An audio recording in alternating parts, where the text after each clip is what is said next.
Bhashanaji is there on the, if she is there, she can start reading. Yes, Rangada, I'm there. Okay, go ahead. Good morning, Rangada. If we can pass through these two stages of the inner change without being arrested or fixed in either, we are admitted to a greater divine equality, which is capable of a spiritual ardor and tranquil passion of delight, a rapturous, all understanding, and all possessing equality of the perfected soul, an intense and even wideness and fullness of its being, embracing all things. This is the supreme period, and the passage to it is through the joy of a total self-giving to the divine and to the universal mother. For strength is then crowned by a happy mastery, peace deepens into bliss, the position of the divine calm is uplifted and made the ground for the position of the divine movement. But if this greater perfection is to arrive, the soul's impartial high seatedness, looking down from above on the flux of forms and personalities and movements and forces, must be modified and change into a new sense of strong and calm submission and a powerful and intense surrender. This submission will be no longer a resigned acquiescence, but a glad acceptance, for there will be no sense of suffering or of the bearing of a burden or cross. Love and delight and the joy of self giving will be its brilliant texture. And this surrender will be not only to a divine will which we perceive and accept and obey, but to a divine wisdom in the will which we recognize, and a divine love in it which we feel and rapturously suffer. The wisdom and love, the wisdom and love of a supreme spirit and self of ourselves, and all with which we can achieve a happy and perfect unity. A lonely power, peace, and stillness is the last word of the philosophic equality of the sage, but the soul in its integral experience liberates itself from this self created status and enters into the sea of a supreme and all embracing ecstasy of the beginningless and endless beatitude of the eternal. Then we are at last capable of receiving all contacts with a blissful equality because we feel in them the touch of the imperishable love and delight, the happiness absolute that hides ever in the heart of things. The gain of this culmination in universal and equal rapture is the soul's delight and the opening gates of the bliss that is infinite, the joy that surpasses all understanding. Quite a big para. So we'll see what we say. If we can pass through these two stages. You remember what the two stages are? The first stage is one of endurance. No? You have to endure the impacts of the world coming on you. Okay, that's the first. And he says it's a heroic period. You know, you have to make an intense effort not to be affected by things coming from the outside world and even your own thoughts. You should be absolutely calm and quiet. Then that's the effort which you have to practice at level 1 when you are in the ignorance. No? The level 1 is the ignorance that we normally are. You have to start practicing that. Then when the second stage is when you go to the spiritual planes of consciousness, which I call level 2, okay, the higher mind, element mind, intuitive mind over mind, you become absolutely a witness of all that's happening in the physical world and you are not affected by anything. So there is a footnote, Udasina. There is the Gita's Udasina, Udasina, seated above. You're not affected by anything. Your connection with the body-mind life is cut and you have nothing to do with the body-mind life nor the world. It's a transcendental consciousness. Now, but what happens is, at level 1, you are affected by everything. You try not to be affected, but you are affected by everything that comes. People's opinions, their movements, at a mental level, vital level, and physical level, you are affected quite badly. But you have to develop the capacity to endure. It's a period of endurance. Second period is you are not affected by anything, but there is no power. It's the peace, Srimno calls that peace a negative peace. because what he calls the positive peace is when you get bliss also. Okay, so you are not affected in the second level. You are not affected at all by the pleasant and the unpleasant. But at the third level, which is the supramental level, that's what he's speaking about now. He'll go on. You enjoy everything. That which was unpleasant also now becomes pleasant to you. That he calls positive. Okay, so first of all, an ignorance. Secondly, a peace which is negative. And third, which is a peace which is positive, because you get also delight and existence and you enjoy everything in the physical world. So that's the brief, the first two stages, and now he's going to talk about the third stage. I read each sentence. If we can pass through these two stages of the inner change without being arrested, he's saying very clearly without being arrested, because 90% of yogis in India, they get arrested there thinking that that's enough. Okay? The liberation, you are liberated and you are not bothered about the body-mind life. It will anyway disappear at the end of their lifespan. It will disappear. So they don't bother about it. But simply saying, without waiting for that, go even higher up and get the next one where you get power also and ananda. So if we can pass through these two stages of the inner chain without being arrested or fixed in either, okay, in either this or that, okay, the lower and the higher, we are admitted to a greater divine equality, which is order, a spiritual. So I have intense warmth and love. That's what ardor means. Intense warmth and love. And tranquil passion of delight. Now look at that. Passion is hardly ever tranquil. But if you are at the third level, tranquil passion of delight. A rapturous, all understanding and all possessing equality of the perfected soul. Note the word equality. At the second level, there is no possessing at all. You only possess the peace. But all possessing means everything that comes into you, you can possess. You are master of all that. All possessing.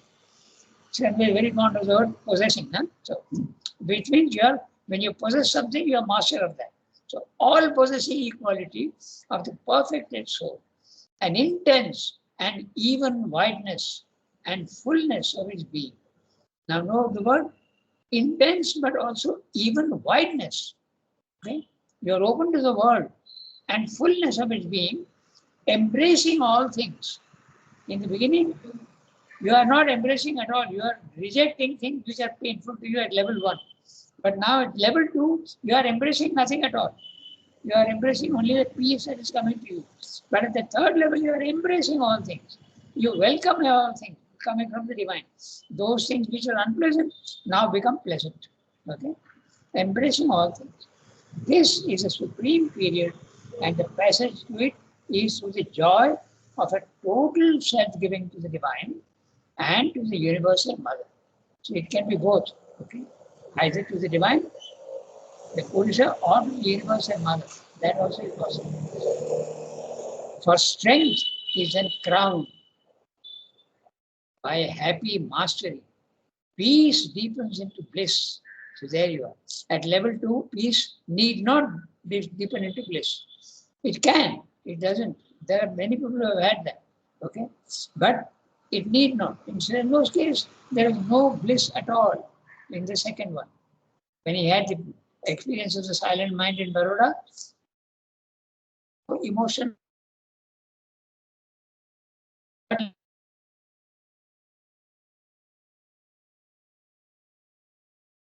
You get all possessing equality. All tranquil passion. Normally, tranquil and passion are not good. They don't go together. But in our case, definitely don't go together. But here, tranquil passion, all possessing equality. So that's what he's meaning by peace deepens into bliss. The possession of the divine calm is uplifted and made the ground for the possession of the divine movement. Now note again the word possession. When you are possessing something, you are perfectly a master of it and made the ground for the possession of the divine movement. What movement? He is dictating terms to you and you act in the physical world. The actions are not yours anymore, but those of the divine. He is dictating terms to you and you just carry them out happily. You become a happy slave of the divine. But if this greater perfection is to arrive, the soul's impartial high-seatedness, looking down from above on the flux of forms and personalities and movements and forces, see how inclusive he is. Huh? He's saying this high-seatedness is level 2, but high-seatedness is not enough. That's what he's telling you. I read that sentence again because I got stuck in that phrase. Forms and personalities and movements and forces. He's including everything.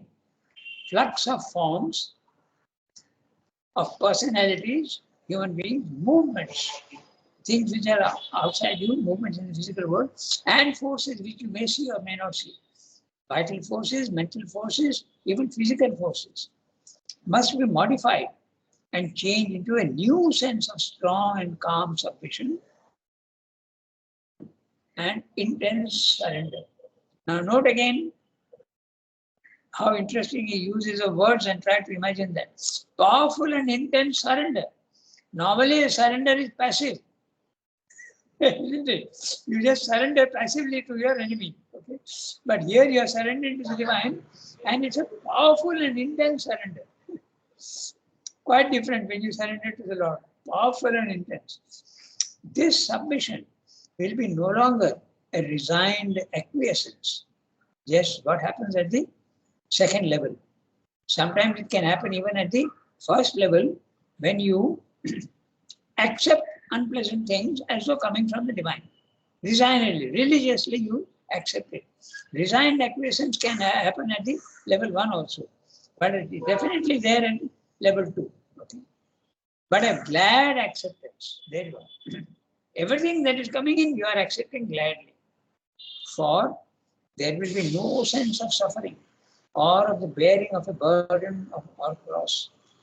Love and delight and the joy of self-giving will be its brilliant texture.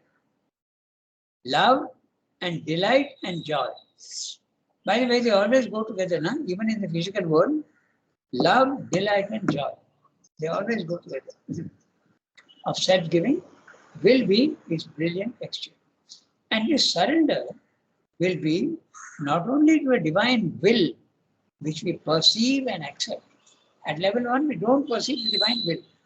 You in the second level also, you may not perceive the divine will, but you will be acting. Almost, maybe unconsciously, even you will be acting with divine will. But at the end, obeying, which we perceive and accept and obey. So, 3 words. Perceiving, you may not accept. And accepting also, you may not obey. So see how he uses his words, so accurate. First of all, you perceive and you remain without accepting. I perceive, I see it, but I don't accept it. Okay. But at that third level, you will be accepting. And when you accept also, you may not obey. Okay, it happens in the physical world also. No? When you accept somebody's idea, but you may not be able to agree fully with it. So 3 words. Perceive, accept and obey. Each word when Srila puts in, it has got so much content and he doesn't use words uselessly. The slight variation of meanings are there always. Perceive, accept and obey. This is his style throughout. Everywhere you will see that. So don't glide over these phrases and look at each word and understand what he's saying.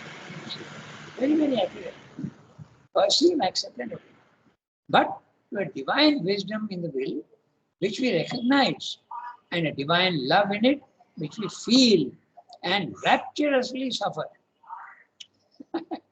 We suffer rapturously. So the word suffer here doesn't mean necessarily to suffer, it means to undergo, to experience. That we experience rapturously. The wisdom and love of a supreme spirit and self of ourselves, and all with which we can achieve a happy and perfect unity. A lonely power, peace and stillness is the last word of the philosophic equality of the sage. The philosophic equality of the sage is the, if you remember, level 2. Okay? A lonely power, peace and stillness. He is not using the words bliss here at all. Huh? It's level 2. A lonely power. And interesting, lonely power. There is a certain blankness and a certain oneness there. That's why he's using the word lonely. Lonely power, peace, and nothing else is there. Only peace is there. That's why lonely power. Peace can be there. Sometimes power is there also. Power, peace, and stillness is the last one of the philosophic equality of the sage. The philosophic equality of the sage, level 2. But the soul in its interior experience liberates itself from the self-created status and enters into the sea of supreme and all-embracing ecstasy of the beginningless and endless beatitude of the eternal. That's the third level. But normally he identifies with the supermind. Okay? Or you can get even touches of the supermind. Okay? So, note interestingly how he's using the word self-created status. Okay? By your own effort, you have come up to that level 2. So it is self-created status. Status is a static condition. Okay? But now you have to go beyond the static condition and go into a dynamic condition. Enter into the sea of supreme and all-embracing ecstasy of the beginningless and endless. He could have said eternal and infinite, but he's using the word beginningless and endless beatitude of the eternal. Then we are at last capable of receiving all contacts, including pleasant and unpleasant, painful and pleasant. What was painful also now you can receive contacts with a blissful equality, because we feel in them the touch of the imperishable love and delight, the happiness absolute that hides ever in the heart of things. The gain of this culmination in a universal and equal rapture is the soul's delight and the opening gates of the bliss that is infinite, the joy that surpasses all understanding. I think this phrase, joy that surpasses all understanding, is biblical. Okay? So that's what he's saying. So he has completed the development of the annihilation of the ego, 3 stages: endurance, philosophical equality, level 2, and complete possession of the divine, ananda, power and bliss, 3rd level. Raghunath, what is the word? Yes, Tarika? What is the word you use? The joy that surpasses all understanding is what you said? I said biblical. Oh, In the biblical. Bible, that Okay. surpasses all understanding. This phrase is used in the Bible, as far as I remember. Oh, I may be wrong, but that's the impression I have. okay. And Shremdo read the Bible several times, you know. Mm-hmm.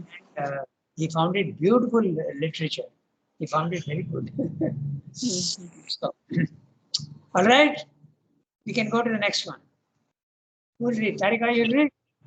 Yes. Shall I read? Yes. Oh, sorry. Okay, Yasmin. Okay, you let Yasmin read. She is the elder to you. Tarika? May not be Rangada. May not be. I'm not sure. You're also a grandmother after all, no? Yeah. I'm not a grandmother. Yes, I forgot. Okay, start. Before this labor for the annihilation of desire and the conquest of the soul's equality can come to its absolute perfection and fruition, that turn of the spiritual movement must have been completed, which leads to the abolition of the sense of ego. But for the worker, the renunciation of the egoism of action is the most important element in this change. For even when, by giving up the fruits and the desires of the fruits to the master of the sacrifice, we have parted with the egoism of Rajasic desire, we may still have kept the egoism of the worker. Still, we are subject to the sense that we are ourselves the doer of the act, ourselves its source, and ourselves the giver of the sanction. It is still the I that chooses and determines. It is still the I that undertakes the responsibility and feels the demerit or the merit. Okay, smallish para by Sremno standards. Before this labor, Rangaja, yes, tell me. in our book, it is still continuing. Oh, that's the difference between CWSA and SABCA. SABCA, they made all these small changes. Okay, so I don't know. I've not seen the manuscript, but it depends. Sometimes some may have left a line. Okay, then That's the Shakti. special proofreaders must have thought that this is a new section. Shall I read the next para also? It's very small. Okay, do that. Do that.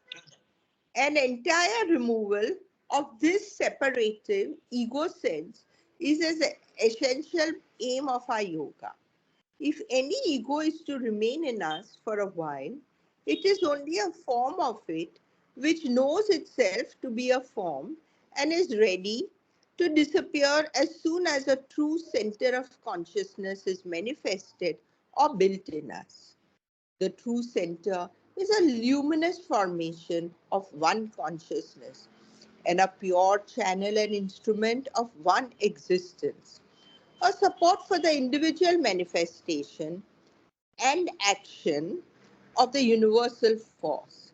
It gradually reveals behind it the true person in us, the central eternal being, an everlasting being of the Supreme, a power and portion of the transcendent Shakti. Okay, so there is a footnote to that Shakti. So, Yasmin, read that. Oh, it's in English, it's in Sanskrit. Amsha Sanatana Para Prakriti Jiva Bhuta. Now, this is a very interesting thing. We'll discuss that as soon as we come to that. Okay? This, very often this is quoted. This is a Para Prakriti Jiva Bhuta. So, then we come to now, we go to each sentence. Before this labor for the annihilation of desire and the conquest of the soul's equality can come to its absolute perfection and fruition, that turn of the spiritual movement must have been completed, which leads to the abolition of the sense of ego. So, removing of the ego is very important. But normally, when your consciousness goes out of your body-mind life and goes to the level 2 of the spiritual planes of consciousness, ego has been largely eliminated. Okay, that ego can be of many types. Okay, Sremno is discussing here the ego of the sense of doership, the worker. Okay, there may be what is called the instrumental ego. Okay? There can be, once you get rid of it, when you go to the spiritual level of consciousness, like Sremno did in Baroda, okay, you feel that you are not connected with your body-mind life. You are not connected with the world either. You are in a transcendental condition. And the work is going on. The body is going on acting. You are also speaking, but you are not speaking anymore. It's your body-mind life that is speaking, acting, eating, sleeping, walking. So you feel yourself unconnected with it. So you realize that you are not a doer. That's a very big realization in any yoga. You realize that you are not the doer. So who is the doer? Universal nature. Just as universal nature is making the tree grow, and the tree doesn't think I am growing, but because we have an ego, we think that we are growing. Okay, so we are doing. So that Sremno is saying the instrumental ego can come up. Yes, I know that I am not doing, but I am an instrument of God. He is working through me. So that instrumental ego can come. So that instrumental ego also has to be removed. Okay, that's what he's saying. If you want to enter the last stage. So I read each sentence now. Before this labor for the annihilation of desire and the conquest of the soul's equality can come. By the way, you must be very careful. The conquest of the soul's equality. Okay, the soul is conquering and acquiring equality. It's not that the soul's equality is conquered. You have to be very careful. Those who are already on the path of yoga will not make that mistake, of course. But the language can be a little sometimes misleading. The conquest of the soul's equality can come to its absolute perfection and fruition. That turn of the spiritual movement must have been completed, which leads to the abolition of the sense of ego. There is a conquest of ego, and there is also a conquest of the sense of ego. That sense of separation. Okay, you may not be in the cosmic consciousness even when you are in the spiritual planes, and then you feel yourself not one with everybody. That's a cosmic consciousness, but that may not be there. Okay, so the sense of ego also must go, not only the ego.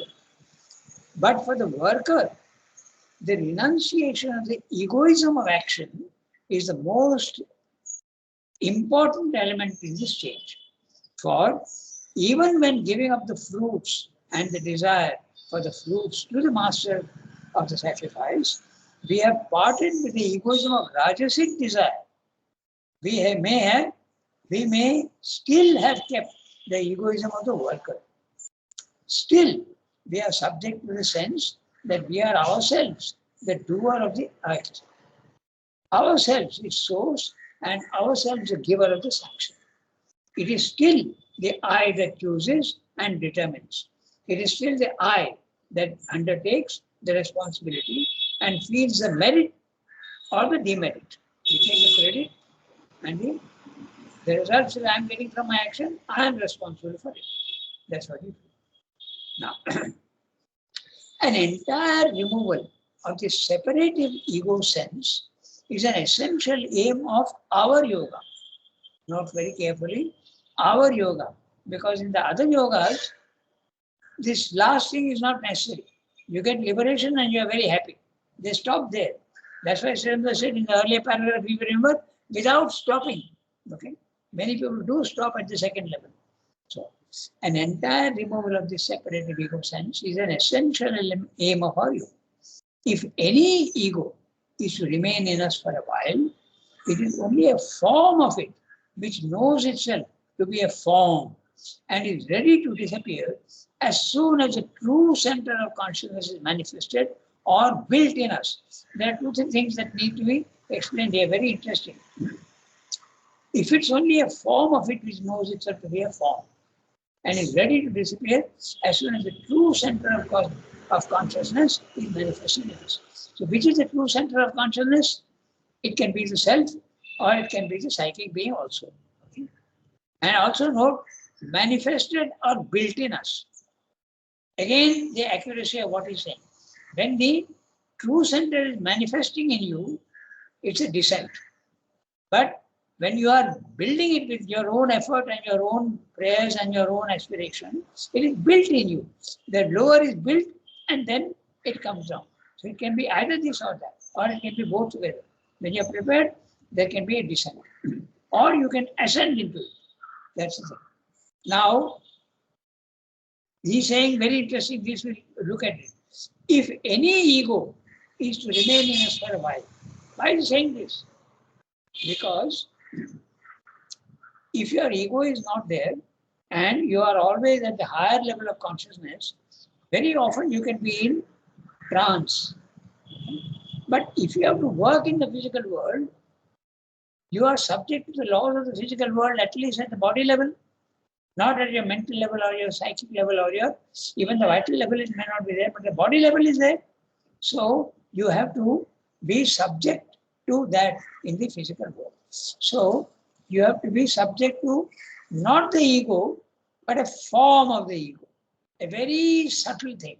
So I'll give you, I've told this before also, but I'm just telling you how Ramakrishna used to do that. You know, whenever he after he realized the infinite, the Nirvikalpa Samadhi, he used to always shoot up and his consciousness to be outside his body, and he used to go into a trance. Okay, Mother and Sevda never went into a trance. Okay, towards the end, Mother used to go into a trance very often while giving blessings. She would just droop and go into a trance. But I don't think Srimda also went into a trance once or twice, because he says, I was in Parabrahman consciousness for several hours. So that it happens, it does happen. But you have to train yourself to come down to the physical world, be in the waking consciousness, and still not be subject to ignorance. So, but if you have to work in the physical world, you have to come down. So Ramakrishna used to constantly go up and remain there in a trance. Okay, he would not be aware of the physical world. Then his divine mother told him, you can't do this. You have to be in the physical world. There'll be many people who will come to you and you have to teach them. So what he used to do, he used to leave a small desire, and that desire is going to pull him down. Okay, so that desire has to be a harmless one. So he would say, I'm a jol khabo. This is what Srimda means by the form of ego. Okay? So it's not the ego, but it's a form of ego. The form is something not substantial at all. So some element of egoism, you can call it form of ego, has to be there if you have to be in the physical world. But as soon as you want, you can switch over and the true consciousness will come down into you. So it's a very interesting thing what he's saying. That's why he's saying, if any ego is to remain in us for a while, it's only a form of it which knows itself to be a form and is ready to disappear as soon as a true center of consciousness is manifested or built in us. Note also the language, manifested or built in us. Manifestation is a descent. And building up is your ascent. From the lower level you are going up, your consciousness goes up. Then both can happen. In Srimda's yoga, ascent and descent both are necessary. In most of the other yogas, only the ascent is necessary. They don't care for the descent. So that brings us to the, what is the time? 33. We have 7 minutes. So maybe we can read the next one. No. We have to do the next para, no? An entire removal. But that I read. That true center. What is the true center we discussed just now? Either the self above or the psychic being. That's a true center. Is a luminous formulation of the one consciousness and a pure channel and instrument of the one existence. Why is he saying luminous formulation? Because even the body is a formulation of God. Okay, even the vital is a formulation, but it's not luminous. But the psychic of the self is a luminous formulation of the one consciousness and a pure channel and instrument of the one existence. A support for the individual manifestation and action of the universal force, it gradually reveals behind it the true person in us, not the person PCAP. So that's your, not the ego, but your, the true center. Same because it's the central being. Here also you use the word center. Here use the word center. It can be either the self or the psychic being. And they can also merge, by the way. The psychic can merge into the self. That also can happen, or it can remain separate also. A support for the individual manifestation and action of the universal force, it gradually reveals behind it the true person in us. The true person, as you said just now, your real personality is your body, mind, life. Remember, normally he uses it with a lowercase, personal, P lowercase. The central eternal being, an everlasting being of the Supreme, a power and portion of the transcendent Shakti. Then this is the Ishvara Sarva Bhutana, Ansha Sanatana, Para Prakriti Jiva Bhuta. The Para Prakriti is the Divine Mother. Nature at the highest level is Para Prakriti. Prakriti at the lower level is the Divine Mother who has come down and has become only mechanical energy and unconscious energy. Okay, that's nature. the unconscious energy. But your being is coming from your soul is coming from the Ishvara. But your being, your body, mind, life, and the rest of you is a formulation of the Paraprakriti. There is an interesting difference between the two. Ansha Sanatana Paraprakriti Jiva Bhuta. Okay, so we have only 4 minutes left. So if there are any questions or even any discussion to be done, we can do that. We won't take up the next para because it's very long.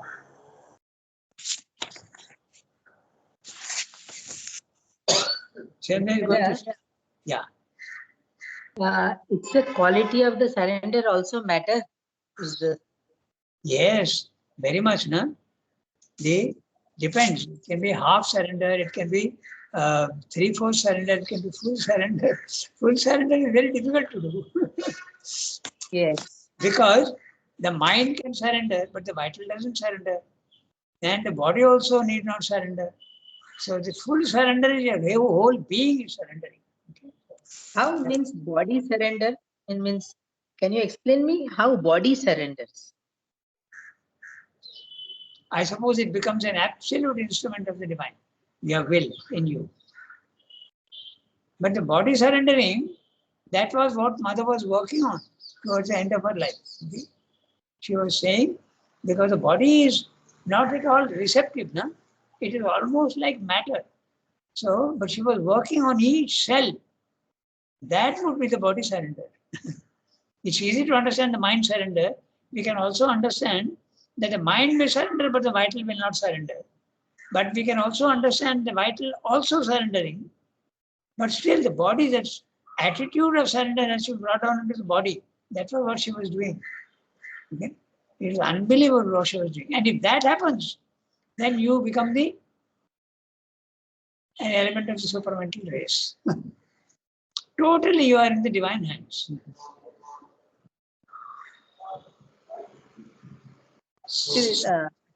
Anyway, it's difficult for me to understand this. That It's how difficult for body everybody, Shilpa.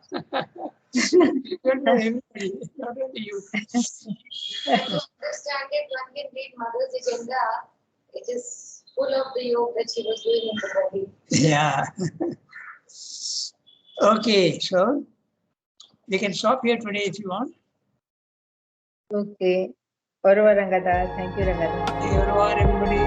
Very deep. Yes, I'll take a note.